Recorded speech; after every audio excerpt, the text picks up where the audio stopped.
And newly installed FBI Director Christopher Wray returned home to Georgia to help officially open a multi-million-dollar FBI Atlanta field office. The longtime Atlanta resident took the reins after President Trump fired the last director, James Comey, a move that led to a special counsel probing possible Russian influence in last year's election. Wray told journalists, including Fox 5 team reporter Randy Travis, that he's confident the FBI will be allowed to do its job. Randy? That's right, Tom and Sine. Yeah, this was Wray's first public trip back home since he was officially sworn in last month. Abandoning protocol, President Trump did not attend that ceremony in Washington, but neither did two previous FBI directors, underscoring the changes there since Wray was last in public service.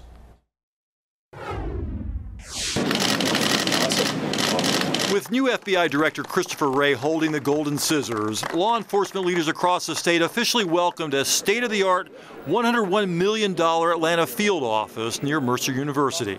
This is Wray's first public sector job after 12 years in private practice, a position that only became open after President Trump fired the last director, concerned about the FBI's investigation into his administration. I have relatively little direct interaction with the president. I have a lot of interaction with the National Security Council. I would describe my relationship with the president as a professional one. And I think that's what the relationship between any FBI director and any president should be. The FBI continues to work with Special Counsel Robert Mueller, another former FBI director, on the Russian investigation.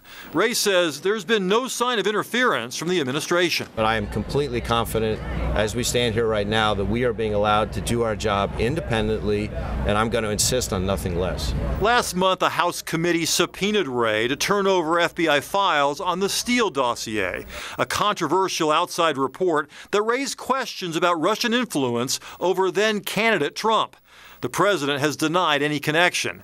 So far, the FBI has not responded to the subpoena. We have to be very careful about sources and methods, and that's an essential aspect of what we do, and any interaction with any congressional committee needs to take that into account.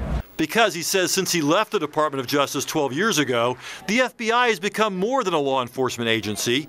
It's an intelligence gathering operation, trying to predict and stop the next threat rather than respond after it happens. This is also a big day for the GBI, their Information Sharing Analysis Center, known as a criminal database on steroids, is also going to be housed right here with the FBI. It works out so much better when you're co-housed together because the FBI analysts are working next to the GBI analysts.